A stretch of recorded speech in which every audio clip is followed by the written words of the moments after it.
수 없는 장면이었습니다. 협상 테이블에 앉은 그 남자는 모든 카메라가 자신을 향해 있는 걸 알면서도 고개를 흔들었습니다. 그런 건 우린 사인하지 않습니다. 순간 회의장은 얼어붙었고 저는 숨을 삼켰습니다. 그건 분명 미국이 요구한 표준 계약서였고 세계 대부분의 국가는 아무 말 없이 서명해왔던 문서였습니다. 그런데 유독 한국, 그 중에서도 신임 대통령은 단호했습니다. 우리는 굴복하러 온 것이 아닙니다. 방어하러 온 것입니다. 그 한마디가 협상장을 넘어 미국 전역을 흔들었고 저와 같은 미국 언론인들까지 깊은 충격에 빠뜨렸습니다. 과연 무슨 일이 있었던 걸까요? 대한민국의 국력을 응원한다면 구독과 좋아요를 눌러주세요. 댓글에 대한민국 응원 한마디씩 꼭 적어주세요. 안녕하세요. 저는 미국의 주류 언론사에서 20년 넘게 국제 정치 분야를 다뤄온 기자입니다. 세계 각국의 정상들을 만나왔고 수많은 협상 테이블을 지켜봐 왔습니다. 저는 미국 중심의 국제 질서가 당연한 것이라 믿어왔고 특히 한국은 항상 미국의 요청에 순응하는 나라라고 생각해왔죠. 그런데 말도 안 되는 일이 벌어졌습니다. 전 세계가 눈치만 보는 그 협상장에서 한 나라만이 우리는 사인하지 않겠다고 선언했습니다.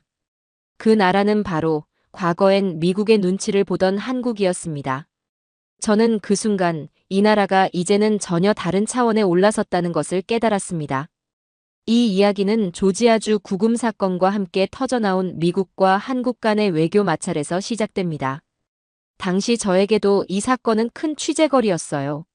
솔직히 말해서 한국 대통령의 기자회견장을 찾은 건 단순한 외신 취재가 아니었습니다. 조롱과 비난을 위한 것이었죠. 제가 그동안 본 한국이라는 나라는 늘 미국에 의존하며 살아가는 모습이었거든요. 한국 전쟁 이후 우리가 재건해준 나라, 우리의 보호 아래 성장한 나라라는 인식이 머릿속에 깊이 박혀 있었습니다. 그래서 한국의 대통령이 미국의 압박에 맞서겠다는 소식을 들었을 때도 그저 일시적인 정치적 포즈 정도로 여겼어요. 국제 정치 현장에서 20년을 보내면서 저는 수많은 나라들이 미국 앞에서 어떻게 행동하는지 봐왔습니다.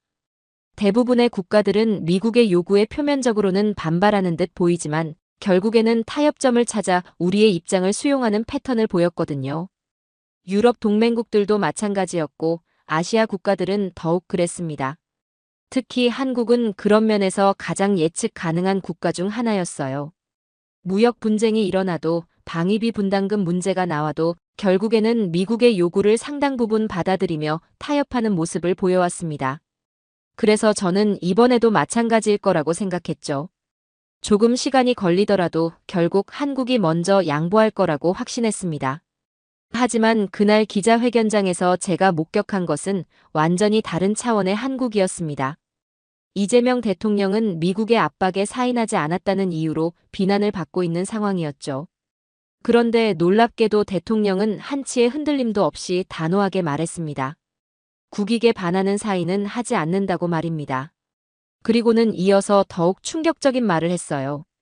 우리는 방어하러 간 거지 굴복하러 간 것이 아니다라고요. 그 순간 저는 벼락을 맞은 것 같았습니다.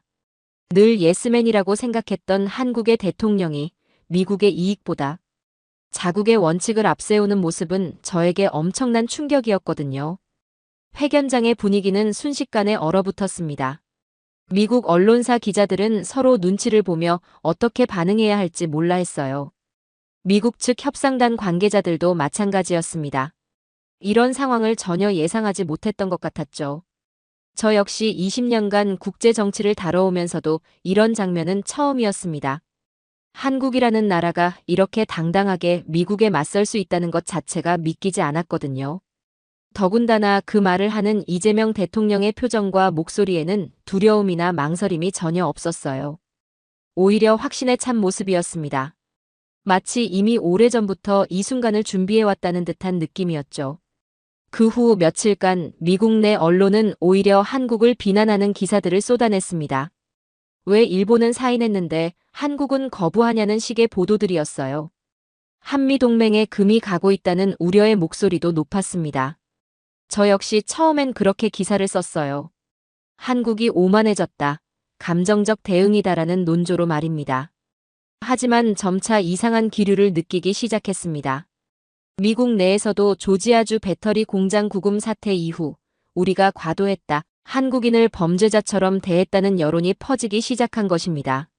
월스트리트 저널, CNN, 일부 주류 언론들마저 미국 정부의 대응을 비판하는 방향으로 논조를 바꾸기 시작했어요. 워싱턴에서는 여전히 강경한 메시지만 반복됐지만 현장에서 느끼는 분위기는 달랐습니다. 그 사이에서 저는 혼란과 분노, 그리고 점점 커지는 궁금증을 느꼈어요. 지금 한국은 대체 어떤 나라가 된 걸까라는 생각이 머릿속을 떠나지 않았습니다. 결국 저는 직접 한국을 찾기로 했습니다. 솔직히 말해 한번 보고 비판하자는 마음이었어요. 그런데 도착한 한국은 제 예상과는 완전히 달랐습니다.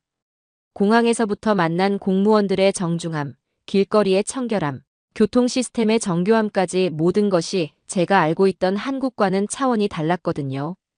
인천공항에 내린 순간부터 저는 놀라움을 금할 수 없었습니다. 공항 시설의 현대적인 모습은 물론이고 직원들의 체계적인 업무 처리 방식이 인상적이었어요. 특히 입국 심사 과정에서 만난 한국 공무원이 저에게 한 말이 기억에 남습니다. 한국에 오신 것을 환영합니다. 좋은 취재 되시길 바랍니다라고 말하는데 그 표정에서 진심이 느껴졌거든요. 다른 나라에서는 외국 기자들을 경계하거나 견제하려는 분위기가 강한데 한국은 달랐습니다. 공항에서 시내로 가는 길에 보인 풍경들도 마찬가지였어요. 고속도로는 깔끔하게 정비되어 있었고 도로 위를 달리는 차들도 질서정연했습니다. 무엇보다 놀라웠던 건 건물들의 모습이었어요. 낡고 오래된 건물들 사이사이에 최신식 고층 빌딩들이 조화롭게 섞여 있었거든요. 마치 전통과 현대가 자연스럽게 공존하고 있는 느낌이었습니다. 호텔에 도착해서도 놀라운 일들이 계속 이어졌습니다. 제가 묵은 호텔방에는 방역용 소독제와 미세먼지 안내문이 놓여 있었어요. 심지어 외국인 투숙객을 위한 한국 문화 소개 책자까지 준비되어 있었습니다. 이런 세심한 배려는 다른 나라에서는 경험해보지 못한 것이었어요. 모든 것이 정리정돈되고 체계적이며 무엇보다 사람 중심이었습니다. 가장 인상 깊었던 건 사람들의 모습이었습니다. 거리에서 마주치는 시민들은 모두 바쁘게 움직이고 있었지만 그 속에서도 질서를 지키려는 모습이 역력했어요. 지하철에서도 마찬가지였습니다. 출퇴근 시간대의 복잡한 상황에서도 서로를 배려하는 모습들을 곳곳에서 볼 수 있었거든요. 노약자 좌석을 비워두는 것은 기본이고 짐이 많은 사람을 도와주거나 길을 안내해주는 모습들이 자연스럽게 눈에 띄었어요. 무엇보다 놀라웠던 건 한국 시민들의 교육 수준이었습니다. 제가 길을 물어보거나 간단한 대화를 나눌 때마다 대부분의 사람들이 영어로 대답해 줄 수 있었어요. 그것도 단순히 단어 몇 개를 나열하는 수준이 아니라 제법 유창한 영어로 설명해 주는 경우가 많았습니다. 한 택시 기사는 심지어 한국의 역사와 문화에 대해 영어로 설명해 주기까지 했어요. 이런 모습들을 보면서 저는 점점 이 나라가 그냥 성장한 게 아니구나라는 생각이 들기 시작했습니다.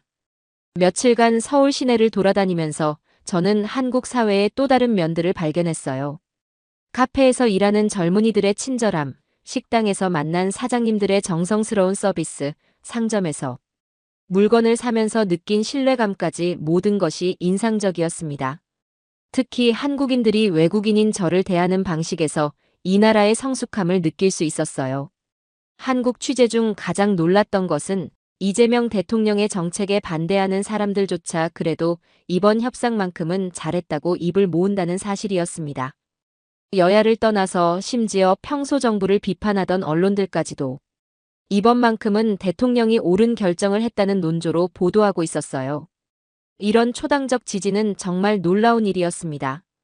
거리 인터뷰를 진행하면서 만난 한 시민은 이렇게 말했습니다. 평소에는 정부 정책에 동의하지 않는 경우가 많지만 이번 사안만큼은 다르다고요. 미국이 우리를 무시하고 일방적으로 요구하는 건 받아들일 수 없다는 거였어요. 또 다른 시민은 우리도 자존심이 있는 나라라면서 무조건 굽혀주기만 할 수는 없다고 말했습니다. 심지어 보수 성향의 시민들까지도 이번만큼은 정부가 잘했다고 평가하고 있었어요. 이런 반응들을 보면서 저는 한국 시민들이 미국을 두려워하기보단 서로의 자존심을 지켜주는 대통령을 자랑스러워하고 있다는 것을 깨달았어요. 이는 제가 예상했던 것과는 완전히 다른 반응이었습니다. 저는 한국 시민들이 미국과의 관계 악화를 우려해서 정부를 비판할 거라고 생각했거든요. 하지만 현실은 정반대였습니다. 반면 미국이 한국인을 구금하며 보여준 이민자 탄압식 접근은 한국에서는 엄청난 분노를 일으켰습니다. 한국 언론들은 연일 이 문제를 다뤘고 시민들의 반응도 매우 격렬했어요. 특히 조지아주에서 한국 기업 직원들을 범죄자 취급하며 구금한 사건은 한국인들에게 깊은 상처를 남겼습니다. 하지만 놀라운 건 그 분노조차 질서 있고 이성적이었다는 점이에요. 한 한국 시민은 저에게 이렇게 말했어요. 우리가 반미 감정을 갖고 있는 게 아니라 최소한의 존중을 요구하는 것뿐이라고요. 미국이 우리를 동등한 파트너로 대해주길 바랄 뿐이라는 거였습니다. 이 말을 들으면서 저는 그동안 미국이 한국을 어떻게 대해왔는지 돌아보게 되었어요. 그리고 그 분노는 단순한 반미 감정이 아니라 인간 대 인간으로서 최소한의 존중을 요구하는 것이었습니다. 이것은 제가 그동안 미국 외교에서 결코 보지 못했던 성숙함이었습니다. 한국 정부는 구금된 한국 기술자 300여 명을 신속히 송환했고 미국 내 여론도 이를 계기로 급변했어요.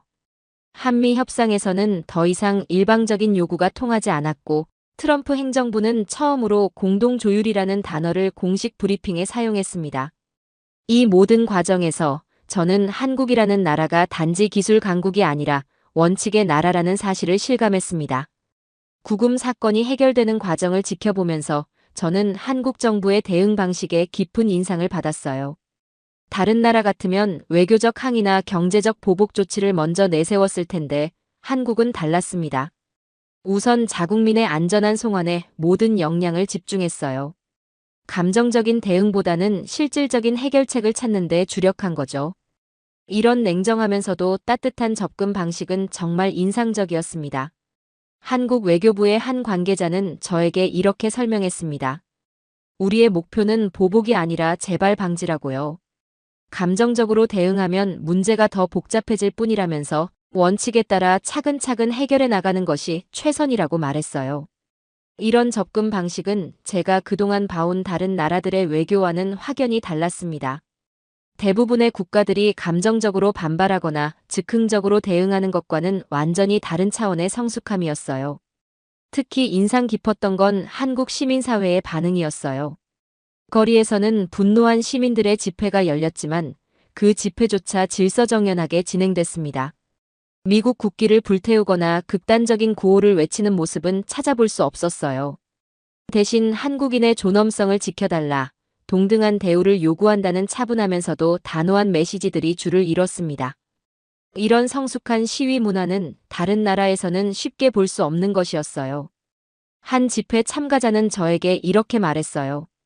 우리는 미국과 싸우려는 게 아니라 서로를 존중하는 관계를 만들고 싶을 뿐이라고요. 이런 성숙한 시민의식은 정말 놀라웠습니다. 다른 나라에서라면 감정이 앞서서 걷잡을 수 없는 상황이 됐을 텐데 한국은 달랐거든요. 분노는 분노대로 표출하면서도 이성을 잃지 않는 모습, 그리고 궁극적으로는 건설적인 해결책을 추구하는 자세가 인상적이었어요. 미국 내에서도 변화의 조짐이 나타나기 시작했습니다. 조지아주 지역 언론들이 한국 기업 직원들의 구금 과정을 자세히 보도하면서 과도한 법 집행이었다는 비판의 목소리가 커졌어요. 특히 현지에서 한국 기업과 함께 일하던 미국인 직원들의 증언이 큰 반향을 일으켰습니다.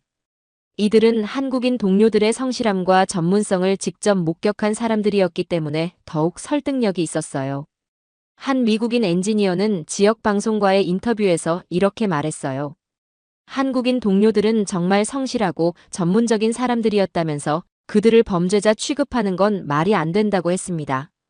또 다른 미국인 관리자는 한국 기술자들 덕분에 우리 지역에 수백 개의 일자리가 생겼다며 이런 대우는 옳지 않다고 목소리를 높였어요. 이런 현장의 생생한 증언들이 여론 변화에 큰 영향을 미쳤습니다. 현지 주민들의 반응도 눈에 띄게 변했어요. 처음에는 한국 기업에 대해 잘 모르던 사람들이 점차 한국의 기여도를 인정하기 시작했습니다. 한국 기업이 들어오면서 지역 경제가 활성화되고 젊은이들이 고향을 떠나지 않아도 될 만큼 좋은 일자리들이 생겼다는 사실을 깨닫기 시작한 거죠. 한 현지 주민은 한국 회사가 오기 전에는 이 동네가 정말 조용했는데 이제는 활기가 넘친다고 말했어요. 이런 여론 변화는 워싱턴에도 영향을 미쳤습니다. 의회 일부 의원들이 조지아주 사건에 대한 조사를 요구하기 시작했고 주류 언론들도 한국에 대한 논조를 바꾸기 시작했어요. 월스트리트 저널은 한국의 합리적 대응이라는 제목의 사설을 실었고 뉴욕타임스도 미국의 과도한 반응을 비판하는 기사를 게재했습니다. CNN에서는 한국 기업의 미국 내 기여도를 조명하는 특집 프로그램을 방송하기까지 했어요. 저 역시 이런 변화의 흐름 속에서 제 기사의 논조를 바꿔야겠다는 생각이 들었어요. 처음에는 한국의 오만이라고 썼던 제목을 한국의 원칙 있는 외교로 수정했습니다. 그리고 한국이 보여준 성숙한 대응 방식에 대해 자세히 보도했어요. 동료 기자들은 제가 왜 이렇게 논조를 바꿨느냐고 물었지만 저는 확신을 가지고 답할 수 있었습니다. 한국에서 며칠 더 머물면서 저는 이 나라의 진짜 모습을 더 깊이 이해하게 되었습니다. 거리에서 만난 시민들, 정부 관계자들, 심지어 택시 기사나 식당 사장까지도 모두 한 목소리로 말했어요. 우리는 미국과 싸우고 싶지 않지만 굴복할 수도 없다고요. 이런 일관된 메시지는 정말 놀라웠습니다. 위로부터의 지시가 아니라 국민 개개인의 자발적인 의지에서 나오는 것 같았어요. 한 한국 대학 교수는 저에게 이렇게 설명했습니다. 한국은 지난 70년간 미국과 함께 성장해왔지만 이제는 동등한 파트너가 되고 싶다고요. 일방적으로 따라가는 관계가 아니라 서로 존중하며 협력하는 관계를 원한다는 거였어요. 이런 바람은 정말 당연한 것이었는데 저는 왜 그동안 이해하지 못했을까 하는 생각이 들었습니다. 그리고 무엇보다 저를 놀라게 한 건 한국 내 많은 동료 기자들도 조용히 말하기 시작했다는 점이었어요. 우린 지금 한국을 오해하고 있었던 것 같다고 말이죠. 이런 분위기 변화는 단순히 일시적인 것이 아니라 근본적인 인식의 전환이었습니다. 특히 인상 깊었던 건 한국의 젊은 세대들이었어요. 이들은 미국에 대한 감정적인 반감보다는 합리적이고 냉정한 판단을 하고 있었습니다. 한 대학생은 저에게 이렇게 말했어요. 미국은 여전히 중요한 파트너지만 우리의 모든 결정을 미국 눈치를 보며 할 수는 없다고요. 이제는 우리도 당당하게 의견을 말할 때가 됐다는 거였습니다. 서울대학교에서 만난 한 정치학과 학생은 더욱 구체적으로 설명해줬어요. 자신의 할아버지 세대는 한국 전쟁을 겪으면서 미국에 대한 고마움이 컸지만 자신들 세대는 다르다고 했습니다. 미국을 존중하지만 맹목적으로 따르지는 않겠다는 거였어요. 그리고 한국도 이제는 국제사회에서 당당한 목소리를 낼 수 있는 나라가 되었다고 자부심을 드러냈습니다. 이런 세대적 변화는 한국 사회 전반의 의식 변화를 보여주는 상징적인 사례였어요. 연세대학교에서 열린 토론회에 참석했을 때도 비슷한 분위기를 느낄 수 있었습니다. 학생들이 한미 관계에 대해 토론하는 모습을 지켜봤는데 놀랍게도 감정적인 반미 논리는 전혀 찾아볼 수 없었어요. 대신 객관적인 데이터와 논리적인 분석에 기반해서 토론하고 있었습니다. 한 학생은 미국이 한국에 주둔하는 것도 미국에게 이익이 된다면서 구체적인 수치까지 제시하며 설명했어요. 이 모든 과정에서 저는 한국이라는 나라가 단지 기술 강국이 아니라 원칙의 나라라는 사실을 실감했습니다. 경제적 이익이나 정치적 계산보다는 옳고 그름을 따지는 나라, 그리고 그 원칙을 지키기 위해 어려움도 감수할 수 있는 나라였어요. 이는 단순히 정부의 정책이 아니라 국민 전체의 가치관에서 우러나오는 것 같았습니다. 한국의 언론도 인상적이었어요. 정부 정책을 무조건 지지하는 것이 아니라 비판할 건 비판하면서도 이번 사안에 대해서는 초당적 지지를 보내고 있었습니다. 보수 성향의 신문도 진보 성향의 신문도 모두 한 목소리로 말하고 있었어요. 국익에 반하는 사이는 할 수 없다는 정부의 입장이 옳다고요. 이런 언론의 성숙함도 다른 나라에서는 쉽게 찾아볼 수 없는 것이었습니다. 특히 놀라웠던 건 한국 기업들의 반응이었어요. 대기업들이 미국 시장에서 철수하거나 투자를 줄이겠다고 위협하는 것이 아니라 더 다양한 시장으로 영역을 확장하겠다는 전략을 발표했습니다. 이는 미국에 대한 의존도를 줄이면서도 공격적이지 않은 합리적인 접근이었어요. 삼성의 한 임원은 저에게 이렇게 설명했습니다. 우리는 미국 시장을 포기하려는 게 아니라 너무 한 곳에만 의존하는 것의 위험성을 깨달았다고요. LG전자의 경우도 마찬가지였어요. 유럽과 동남아시아 시장 확대에 더욱 집중하겠다고 발표했습니다. 한 관계자는 이렇게 말했어요. 시장 다변화는 이미 오래전부터 추진해온 전략인데 이번 사건을 계기로 더욱 속도를 낼 계획이라고요. 현대자동차 그룹도 인도와 중남미 시장에서의 입지를 강화하겠다는 계획을 발표했습니다. 이런 접근은 정말 현명해 보였어요. 중소기업들의 반응도 인상적이었습니다. 한 중소기업 사장은 저에게 이렇게 말했어요. 처음에는 걱정이 많았는데 오히려 이번 기회에 새로운 시장을 개척할 수 있게 됐다고요. 동남아시아와 유럽에서 문의가 많이 들어오고 있다면서 위기를 기회로 만들고 있다고 했습니다. 이런 기업인들의 적극적이고 긍정적인 자세는 정말 놀라웠어요. 무엇보다 놀라웠던 건 한국 시민들의 반응이었습니다. 경제적 어려움이 닥칠 수도 있다는 우려에도 불구하고 대부분의 시민들이 정부의 결정을 지지하고 있었어요.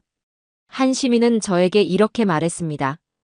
당장은 힘들 수도 있지만 우리 아이들에게 떳떳한 나라를 물려주고 싶다고요. 이런 장기적 관점과 희생 정신은 정말 감동적이었습니다.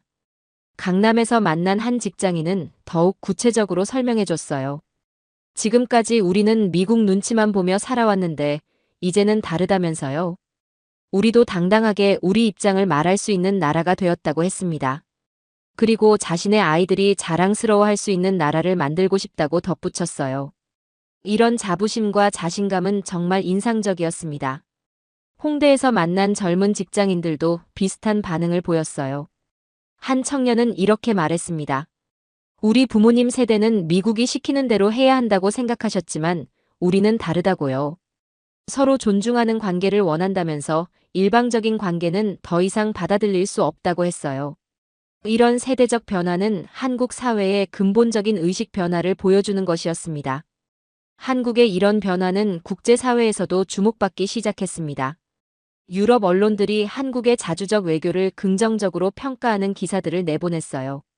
영국 BBC는 한국의 성숙한 외교라는 제목으로 특집을 방송했고 독일의 주요 일간지들도 한국을 본받아야 할 모델로 소개했습니다. 프랑스의 르몽드는 한국이 보여준 원칙 있는 외교가 다른 중견국들에게도 시사하는 바가 크다고 평가했어요. 심지어 일본에서도 변화의 조짐이 나타났어요. 일본의 보수 언론조차 한국의 당당한 외교를 부러워하는 기사를 실었습니다. 한 일본 기자는 저에게 이렇게 말했어요. 우리도 한국처럼 미국에 당당하게 의견을 말할 수 있었으면 좋겠다고요. 이런 반응은 정말 놀라웠습니다. 아시아 다른 나라들의 반응도 비슷했어요.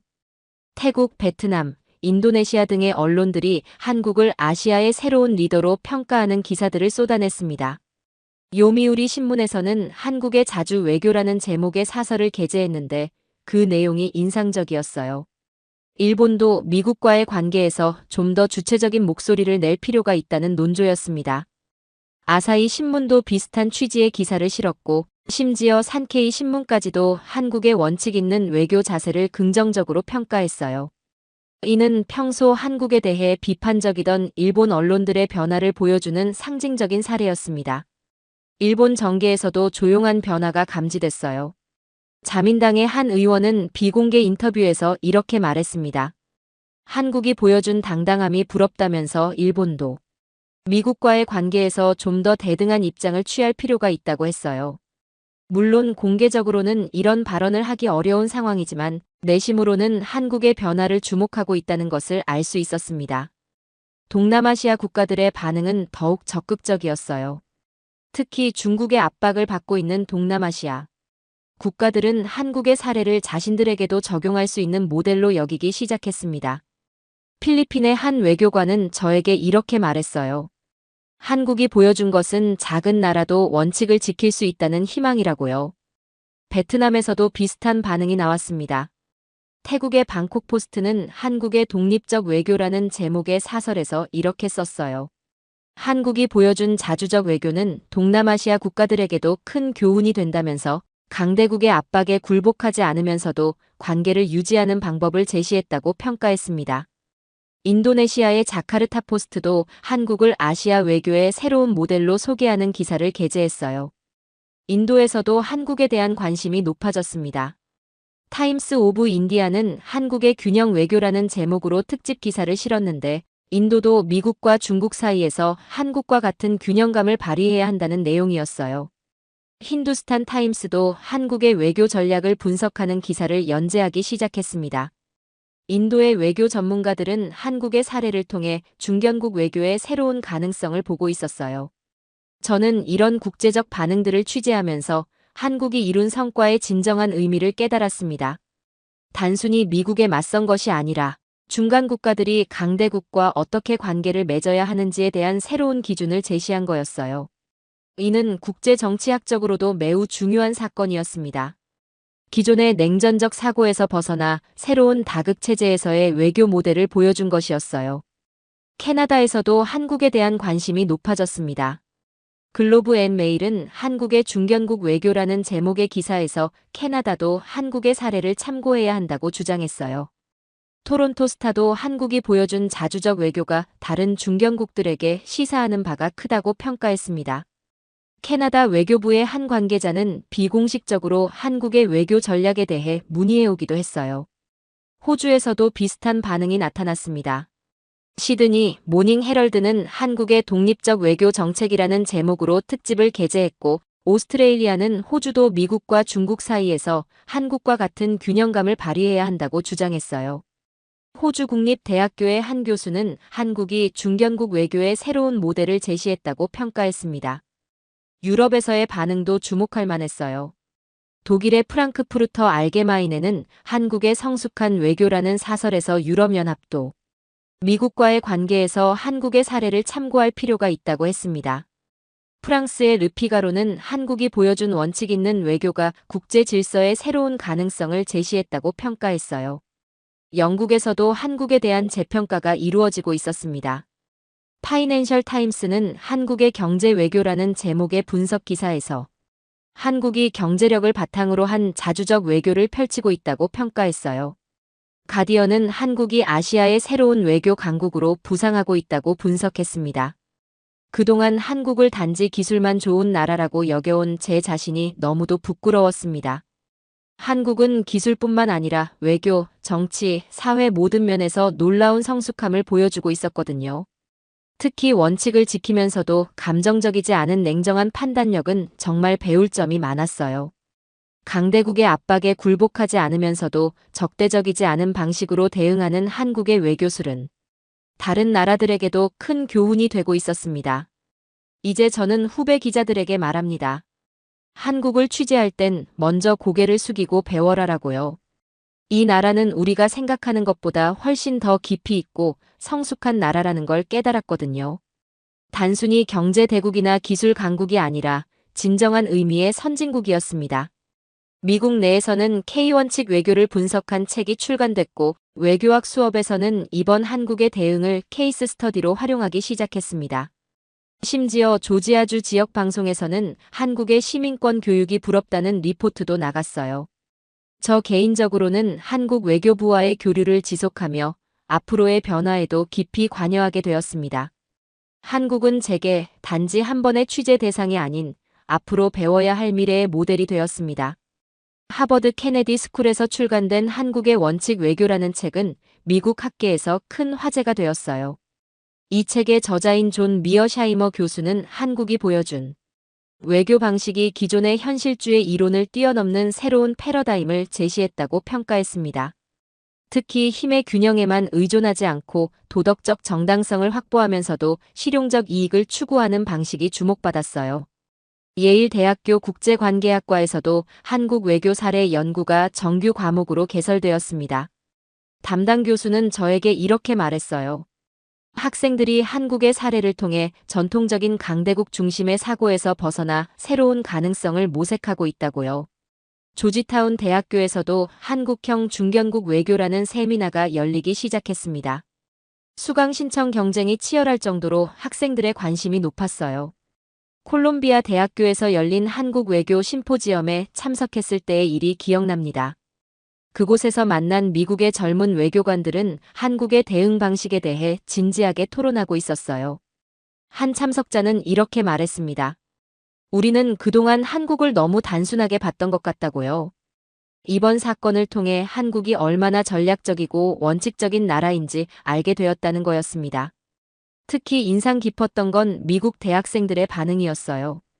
조지타운 대학교 국제관계학과에서 열린 강연에 참석했는데 학생들이 한국의 외교 전략에 대해 정말 많은 질문을 쏟아냈습니다. 한국은 어떻게 미국의 압박에 굴복하지 않으면서도 관계를 유지할 수 있었느냐, 다른 중간 국가들도 이런 방식을 적용할 수 있느냐 같은 질문들이었어요. 한 학생은 한국의 사례를 자신의 졸업 논문 주제로 선택했다고 말했습니다. 한 학생은 특히 날카로운 지적을 했습니다. 미국이 그동안 동맹국들을 어떻게 대해왔는지 되돌아봐야 할 때가 아니냐고 말이죠. 이 학생은 한국의 사례를 통해 미국의 외교 방식 자체에 문제가 있다는 걸 깨달았다고 했어요. 이런 자성의 목소리가 미국의 젊은 세대에서 나온다는 것 자체가 의미 있었습니다. 다른 학생은 자신도 한국어를 배우기 시작했다면서 한국을 더 깊이 이해하고 싶다고 말했어요. 미국 내 정책 연구소들도 변화하기 시작했어요. 브루킹스 연구소에서는 한국형 중견국 외교라는 제목의 보고서를 발간했고, 전략국제문제연구소에서도 한국의 자주적 외교가 미국에게 주는 시사점이라는 연구를 진행했습니다. 이런 학술적 관심은 정말 놀라운 변화였어요. 카네기 국제평화재단에서도 한국 외교 연구 프로젝트를 새로 시작했습니다. 한 정책 전문가는 저에게 이렇게 말했습니다. 한국이 보여준 건 단순한 반항이 아니라 성숙한 파트너십의 모델이라고요. 앞으로 미국이 다른 동맹국들과도 이런 방식으로 관계를 발전시켜야 한다는 거였어요. 이는 미국 외교 정책의 근본적 변화를 시사하는 말이었습니다. 랜드 연구소의 한 연구원은 한국의 사례가 미국의 동맹 관리 방식에 대한 재검토를 촉발하고 있다고 분석했어요. 조지아주에서 일어난 변화는 더욱 극적이었어요. 현지 언론들이 한국 기업들의 기여도를 재조명하는 기사들을 연이어 내보냈습니다. 한국 배터리 공장이 지역 경제에 미친 긍정적 영향, 한국인 직원들과 현지인들 간의 우호적 관계 등을 상세히 보도했어요. 애틀랜타 저널 컨스티튜션의 연속 기획 기사는 큰 반향을 일으켰습니다. 한국인들과 함께 일하는 미국인들이라는 제목으로 5차례에 걸쳐 실린 이 기사는 한국 기업 직원들의 성실함과 전문성을 구체적으로 소개했어요. 한 미국인 관리자는 한국 동료들로부터 많은 것을 배웠다면서 그들의 근무 태도와 책임감이 정말 인상적이라고 증언했습니다. 또 다른 미국인 엔지니어는 한국인들의 기술력과 협업 능력이 뛰어나다고 칭찬했어요. 조지아주 방송에서는 한국의 교육 시스템을 소개하는 특집 프로그램을 제작했습니다. 한국이 어떻게 이렇게 우수한 인재들을 배출할 수 있는지, 한국의 시민의식은 어떻게 형성되는지를 다룬 내용이었어요. 프로그램 제목이 한국의 시민권 교육이 부럽다였는데 이는 정말 의미 있는 변화였습니다. 현지 교육청에서는 한국의 교육 방식을 벤치마킹하겠다는 계획을 발표하기도 했어요. 현지 주민들의 인식도 크게 바뀌었어요. 한국 기업이 들어오기 전에는 일자리가 부족해서 젊은이들이 다른 지역으로 떠나는 경우가 많았는데 이제는 오히려 다른 지역에서 일자리를 찾아 이곳으로 오는 사람들이 늘어났다는 거였습니다. 한 현지 주민은 한국 회사 덕분에 우리 동네가 완전히 달라졌다고 말했어요. 젊은이들이 고향에 남아 일할 수 있게 되었고 지역 상권도 활성화되었다는 거였습니다. 교육 분야에서도 변화가 나타났습니다. 조지아 대학교에서는 한국학과를 신설하기로 결정했고 지역 고등학교들에서는 한국어 수업을 개설하기 시작했어요. 한 교육청 관계자는 학생들이 한국에 대해 더 알고 싶어 한다면서 이런 관심은 앞으로도 계속 늘어날 것 같다고 말했습니다. 한 고등학교 교장은 한국어반 개설 후 학부모들의 문의가 쇄도하고 있다고 전했어요.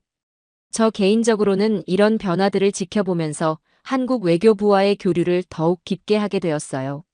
한국 외교부에서는 저를 미국 내 여론 변화를 분석하는 자문위원으로 위촉했습니다.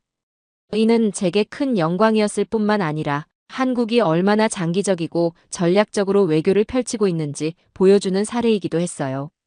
정기적으로 열리는 자문회의에 참석하면서 저는 한국 외교관들의 전문성에 깊은 인상을 받았습니다. 이들은 미국 내 정치 상황뿐만 아니라 지역별, 세대별, 계층별 여론 변화까지 세밀하게 분석하고 있었어요. 그리고 그런 분석을 바탕으로 장기적인 관계 개선 방안을 모색하고 있었습니다. 매월 셋째 주 목요일마다 열리는 자문회의는 정말 인상적이었어요. 한국 외교부 북미국장을 비롯해 다양한 분야의 전문가들이 참석했는데 그들의 분석 능력은 정말 뛰어났습니다. 단순히 언론 보도만 분석하는 것이 아니라 여론조사 결과, 소셜미디어 동향, 심지어 지역별 경제 지표까지 종합적으로 검토하고 있었어요. 한 외교관은 저에게 이렇게 말했습니다. 우리는 단기적 성과보다는 장기적 신뢰관계 구축에 초점을 맞추고 있다고요. 특히 놀라웠던 건 한국 외교부가 미국 내 다양한 계층과의 소통을 위해 맞춤형 전략을 구사하고 있다는 점이었어요. 정치인들에게는 경제적 상호 이익을 강조하고 학계에는 한국의 민주주의 발전 과정을 소개하며 일반 시민들에게는 문화 교류를 통한 이해 증진을 추진하고 있었습니다. 이런 세분화된 접근 방식은 정말 전문적이었어요. 한국문화원의 역할도 크게 변화했습니다. 기존의 K-팝이나 K-드라마 위주의 프로그램에서 벗어나 한국의 역사, 철학, 사회제도 등을 소개하는 프로그램들을 늘려가고 있었어요. 뉴욕 한국문화원에서 열린 한국의 민주주의 발전사 강좌는 매번 만석을 기록했습니다. 강사는 한국이 어떻게 짧은 시간 내에 민주주의를 정착시킬 수 있었는지, 그 과정에서 시민들이 어떤 역할을 했는지를 생생하게 들려줬어요. 워싱턴 한국문화원에서도 한국의 외교사라는 특별 강좌를 개설했습니다. 한국 전쟁 이후부터 현재까지 한국이 어떻게 국제사회에서 입지를 구축해왔는지를 다루는 내용이었어요. 참석자들은 한국의 외교 발전 과정에 큰 관심을 보였고, 특히 최근의 자주적 외교 노선에 대해 많은 질문을 했습니다. 한 참석자는 한국이 이렇게 전략적으로 외교를 펼치고 있는 줄 몰랐다고 말했어요. 시카고 한국문화원에서는 한국의 경제 발전 모델을 소개하는 세미나를 정기적으로 개최하고 있었습니다. 한국이 어떻게 전쟁의 폐허에서 세계 10위권의 경제 강국으로 성장할 수 있었는지, 그 과정에서 정부와 민간의 역할은 무엇이었는지를 다뤘어요. 참석자들은 한국의 발전 경험을 다른 나라에도 적용할 수 있을지에 대해 활발히 토론했습니다. 학계에서도 한국 연구가 활발해지고 있었어요. 이전에는 주로 경제나 기술 분야에 국한되어 있던 한국 연구가 정치학, 사회학, 철학 등 다양한 분야로 확산되고 있었습니다. 여러 대학에서 한국학 전공 과정을 신설하거나 확대하고 있었고, 한국 관련 연구 논문들도 크게 늘어났어요. 스탠포드 대학교에서는 한국학 연구소를 새로 설립하기로 결정했습니다. 한 정치학 교수는 저에게 이렇게 말했습니다. 한국은 중견국 외교의 새로운 모델을 제시했다면서 앞으로 이 분야 연구에서 한국 사례가 중요한 중거점이 될 것이라고 했어요. 또 다른 교수는 한국의 민주화 과정과 경제 발전을 동시에 이룬 경험이 다른 나라들에게 큰 교훈이 된다고 평가했습니다. 컬럼비아 대학교에서는 한국의 소프트 파워라는 강좌를 새로 개설했어요. 기업들도 한국과의 협력에 더욱 적극적으로 나서기 시작했습니다. 구글, 애플, 마이크로소프트 같은 기술 기업들이 한국 기업들과의 파트너십을 강화하겠다고 발표했어요. 이들은 한국의 기술력뿐만 아니라 신뢰할 수 있는 파트너라는 점을 높이 평가한다고 말했습니다. 구글의 한 임원은 한국 기업들과의 협업이 혁신적인 결과를 가져다주고 있다고 평가했어요. 아마존도 한국과의 협력을 확대하겠다고 발표했습니다. 한국의 물류 시스템과 배송 기술을 벤치마킹하겠다는 계획이었어요. 한 아마존 관계자는 한국의 배송 시스템이 세계 최고 수준이라면서 이를 미국에도 도입하고 싶다고 말했습니다. 테슬라도 한국 배터리 기업들과의 파트너십을 더욱 강화하겠다고 밝혔어요. 월스트리트에서도 한국에 대한 재평가가 이루어지고 있었습니다. 골드만삭스는 한국을 아시아 투자의 핵심 거점으로 분류했고, 모건 스탠리도 한국 시장에 대한 투자 비중을 늘리겠다고 발표했어요. JP모건의 한 애널리스트는 한국의 정치적 안정성과 경제적 역동성이 매력적이라고 평가했습니다. 저는 이런 변화들을 지켜보면서 한국이 이룬 성과의 진정한 의미를 깨달았어요. 한국은 단순히 미국에 맞선 것이 아니라 새로운 국제관계의 모델을 제시한 거였습니다. 강대국과 중간국가 간의 관계가 어떻게 발전해야 하는지, 진정한 동맹이란 무엇인지를 보여준 거죠. 힘에 의한 지배가 아닌 상호 존중에 기반한 협력, 일방적인 요구가 아닌 쌍방향 소통의 중요성을 일깨워준 것이었습니다.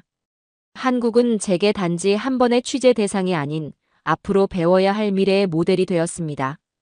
국제관계에서 원칙을 지키면서도 실용적인 해결책을 찾는 방법, 감정에 휘둘리지 않으면서도 자존심을 지키는 방법, 그리고 상대방을 적으로 만들지 않으면서도 자신의 입장을 관철하는 방법까지 한국에게서 배울 점이 정말 많았어요. 앞으로의 변화에도 깊이 관여하게 되면서 저는 한미 관계의 새로운 가능성을 보게 되었습니다.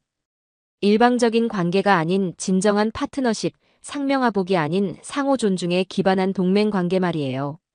우리는 그동안 너무나 당연하게 미국 중심의 세상을 살아왔습니다.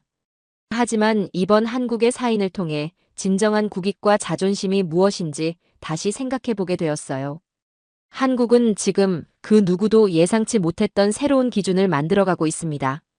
여러분도 한국이라는 나라가 어떤 선택을 하고 있는지 직접 지켜봐 주십시오. 한국에서 돌아온 지 벌써 1년이 지났지만 그때의 감동과 깨달음은 여전히 제 마음속에 생생하게 남아있어요. 매일 아침 일어나서 한국 관련 뉴스를 확인하는 것이 일상이 되었고, 한국이 새로운 정책을 발표하거나 국제 무대에서 활동할 때마다 가슴이 뛰는 것을 느낍니다. 이제 저는 한국을 단순한 취재 대상이 아닌 진정한 파트너로 여기게 되었습니다. 특히 인상 깊었던 건 한국 정부의 지속적인 노력이었어요. 사인 거부 사건 이후에도 한국은 꾸준히 미국과의 관계 개선을 위해 노력해왔습니다. 하지만 그 방식이 이전과는 완전히 달랐어요.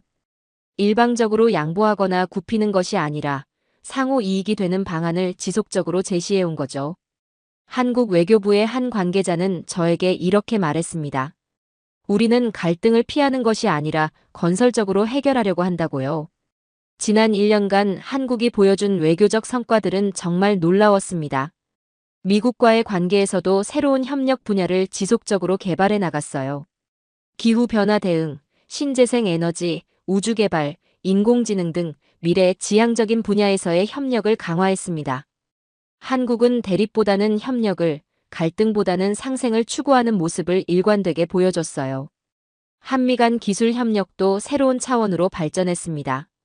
반도체, 배터리, 바이오 등 첨단 기술 분야에서 공동 연구 개발 프로젝트들이 활발하게 진행되고 있었어요.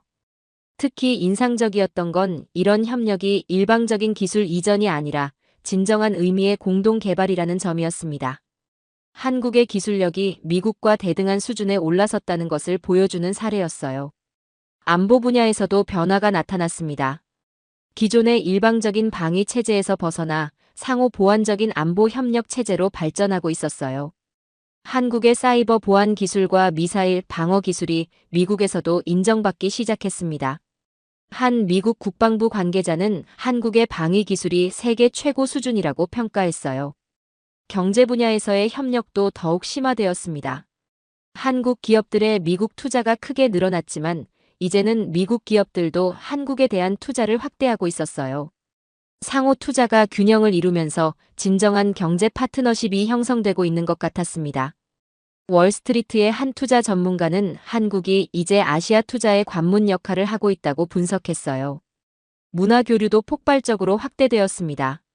한국 문화에 대한 미국인들의 관심이 단순한 유행을 넘어서 깊이 있는 이해로 발전하고 있었어요. 한국어 학습자가 급증했고 한국 역사와 사회에 대한 관심도 높아졌습니다. 한 미국 대학의 한국학과 교수는 학생들이 한국을 단순한 엔터테인먼트 제공국이 아니라 배울 점이 많은 나라로 인식하기 시작했다고 말했어요. 유럽과의 관계에서도 한국은 새로운 차원의 파트너십을 구축했습니다. 독일과는 수소 에너지 협력 협정을 체결했고 프랑스와는 원자력 기술 공유 협정을 맺었어요. 영국과는 포스트 브렉시트 시대에 새로운 경제 파트너십을 논의하기 시작했습니다. 한국의 외교 영역이 아시아를 넘어 전 세계로 확장되고 있는 것을 실감할 수 있었어요. 특히 독일과의 협력은 인상적이었습니다. 두 나라 모두 분단을 경험했고 제조업 강국이라는 공통점이 있어서 협력 분야가 다양했어요. 독일의 한 정치인은 한국이 분단 극복과 민주주의 발전에서 독일과 다른 독특한 경험을 가지고 있다면서 이를 통해 배울 점이 많다고 말했습니다. 양국은 통일 정책, 산업 전환, 환경 기술 등 다방면에서 협력을 확대하기로 합의했어요. 프랑스와의 관계도 눈에 띄게 발전했습니다. 마크롱 대통령은 한국을 인도태평양 전략의 핵심 파트너로 규정했고 양국 간 전략적 파트너십을 한 단계 격상시켰어요. 특히 우주개발과 원자력 기술 분야에서의 협력이 활발해졌습니다. 프랑스의 한 외교관은 한국이 아시아에서 가장 신뢰할 수 있는 파트너라고 평가했어요. 이탈리아와도 새로운 협력 관계를 구축했습니다. 한국의 조선업과 이탈리아의 해양 기술이 결합된 공동 프로젝트들이 시작되었고 문화 교류도 크게 확대되었어요. 이탈리아의 한 언론인은 한국이 동양의 이탈리아라면서 문화적 감수성과 기술력을 동시에 갖춘 매력적인 나라라고 표현했습니다. 북유럽 국가들과의 관계도 강화되었어요. 덴마크, 스웨덴, 핀란드 등과 복지제도, 환경기술, 디지털 정부 분야에서 활발한 교류가 이루어지고 있었습니다. 스웨덴의 한 정책 연구자는 한국의 디지털 혁신 속도가 북유럽보다도 빠르다면서 많은 것을 배우고 있다고 말했어요. 동남아시아와의 관계에서는 한국이 진정한 리더십을 발휘하고 있었습니다. 신남방 정책을 통해 아세안 국가들과의 협력을 대폭 확대했고, 특히 인프라 개발과 기술 이전 분야에서 중국과는 다른 방식의 접근을 보여줬어요. 강압이 아닌 상생, 일방적 지원이 아닌 상호 협력을 추구하는 한국의 방식은 동남아시아 국가들로부터 큰 호응을 얻었습니다. 중동 지역에서도 한국의 위상이 크게 높아졌어요. 사우디아라비아와는 네옴시티 건설 프로젝트에 참여하게 되었고, 아랍에미리트와는 원자력 협력을 더욱 확대했습니다. 이란 핵 문제 해결을 위한 중재 역할도 맡게 되었어요. 그리고 이 이야기가 마음에 닿으셨다면 구독과 좋아요, 댓글로 함께 해주세요. 베트남과의 협력은 특히 인상적이었어요. 한국은 베트남의 디지털 전환을 지원하는 대규모 프로젝트를 진행하고 있었습니다. 단순히 기술만 전수하는 것이 아니라 베트남의 실정에 맞는 맞춤형 솔루션을 개발해주고 있었어요. 베트남의 한 정부 관계자는 한국이 진정한 파트너라면서 일방적으로 밀어붙이지 않고 함께 고민해주는 모습이 인상적이라고 말했습니다. 태국과는 스마트시티 건설 프로젝트를 공동으로 추진하고 있었어요. 한국의 정보통신 기술과 태국의 지역 특성을 결합한 혁신적인 도시 모델을 만들어가고 있었습니다. 태국의 한 도시계획 전문가는 한국의 접근 방식이 매우 체계적이면서도 유연하다고 평가했어요. 현지 상황을 충분히 고려하면서도 최신 기술을 적용하는 균형감이 뛰어나다는 거였습니다. 인도네시아와의 관계도 새로운 전환점을 맞았습니다. 한국은 인도네시아의 신수도 이전 프로젝트의 핵심 파트너로 참여하게 되었어요. 지속 가능한 도시 개발 경험을 바탕으로 친환경 스마트시티 건설을 지원하고 있었습니다. 인도네시아의 한 장관은 한국이 환경과 개발을 동시에 고려하는 선진적인 모델을 제시해주고 있다고 칭찬했어요. 말레이시아와는 할랄 산업 협력을 확대하고 있었습니다. 한국 기업들이 할랄 인증을 받아 중동과 동남아시아 시장에 진출하는 것을 말레이시아가 적극 지원하고 있었어요. 반대로 말레이시아 기업들도 한국의 기술력을 바탕으로 제품 경쟁력을 높이고 있었습니다. 말레이시아의 한 기업인은 한국과의 협력이 윈윈 모델의 완벽한 사례라고 표현했어요. 중동 지역에서 한국의 역할은 더욱 특별했습니다. 사우디아라비아와의 네옴시티 프로젝트는 한국의 기술력을 세계에 알리는 상징적인 사업이 되었어요. 사막의 미래 도시를 건설한다는 야심찬 프로젝트에서 한국이 핵심 역할을 맡게 된 것은 정말 자랑스러운 일이었습니다. 사우디의 한 고위 관계자는 한국의 기술력과 신뢰성을 높이 평가한다고 말했어요. 아랍에미리트와의 원자력 협력은 한국의 기술 주권을 보여주는 대표적인 사례였습니다. 바라카 원전 건설을 성공적으로 완료한 후 추가 원전 건설과 운영 기술 협력을 확대하고 있었어요. 아랍에미리트의 한 에너지 담당자는 한국의 원자력 기술이 세계 최고 수준이라면서 장기적인 파트너십을 원한다고 밝혔습니다. 이란과의 관계에서는 한국의 외교적 역량이 빛을 발했어요. 미국의 제재로 복잡한 상황에 있던 이란과의 관계를 슬기롭게 관리하면서 핵 문제 해결을 위한 중재 역할을 맡게 되었습니다. 한 중동 전문가는 한국이 모든 당사자들의 신뢰를 받는 유일한 나라라고 평가했어요. 어느 한쪽에 치우치지 않으면서도 건설적인 역할을 할 수 있는 나라라는 거였습니다. 아프리카에서도 한국의 영향력이 확대되고 있었습니다.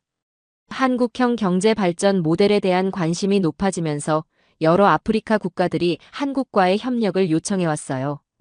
가나, 르완다, 에티오피아 등이 한국의 새마을 운동을 벤치마킹하겠다고 발표했습니다. 한국국제협력단의 활동도 크게 확대되어 교육, 보건, 농업 등 다양한 분야에서 아프리카 발전에 기여하고 있었어요. 가나에서는 한국의 농업 기술을 도입해서 쌀 생산량을 2배로 늘리는 데 성공했습니다. 가나의 한 농업부 관계자는 한국의 기술 지원이 단순히 도움을 주는 것이 아니라 자립할 수 있는 능력을 길러준다고 감사 인사를 전했어요. 르완다에서는 한국의 정보통신 기술을 활용해 전자정부 시스템을 구축하고 있었습니다. 에티오피아와는 제조업 발전 협력 프로그램을 진행하고 있었어요. 한국의 산업 발전 경험을 바탕으로 에티오피아의 제조업 기반을 구축하는 프로젝트였습니다. 에티오피아의 한 정부 관계자는 한국이 경제 발전과 민주주의를 동시에 이룬 경험이 매우 소중하다면서 이를 통해 많은 것을 배우고 있다고 말했어요. 케냐에서는 한국의 교육 시스템을 도입하는 시범 사업이 진행되고 있었습니다. 한국의 교육 전문가들이 현지에서 교사 연수를 진행하고 교육과정 개발을 지원하고 있었어요. 케냐의 한 교육부 장관은 한국의 교육 철학이 아프리카의 미래를 바꿀 수 있을 것이라고 기대감을 표했습니다. 중남미에서도 한국에 대한 관심이 폭발적으로 증가했습니다. 브라질, 아르헨티나, 칠레 등이 한국과의 경제 협력을 확대하겠다고 발표했어요. 특히 한국의 디지털 정보 시스템에 대한 관심이 높아 여러 나라에서 벤치마킹 요청이 쇄도했습니다. 콜롬비아의 한 정부 관계자는 한국의 전자정부 시스템을 도입해서 행정 효율성을 크게 높이고 싶다고 말했어요. 브라질과는 농업 기술과 바이오 에너지 분야에서 협력을 확대하고 있었습니다. 한국의 스마트팜 기술과 브라질의 광활한 농지가 결합되어 새로운 농업 혁신을 만들어내고 있었어요. 브라질의 한 농업 전문가는 한국의 기술이 브라질 농업의 생산성을 획기적으로 높이고 있다고 평가했습니다. 아르헨티나와는 리튬 배터리 산업 협력을 추진하고 있었어요. 아르헨티나의 풍부한 리튬 자원과 한국의 배터리 기술이 만나 새로운 시너지를 창출하고 있었습니다. 아르헨티나의 한 에너지 장관은 한국과의 협력이 아르헨티나를 리튬 배터리 강국으로 만들 것이라고 기대감을 나타냈어요. 칠레와는 구리 산업과 재생에너지 분야에서 협력하고 있었습니다. 칠레의 구리 산업에 한국의 첨단 기술을 접목시켜 효율성을 높이고 있었어요.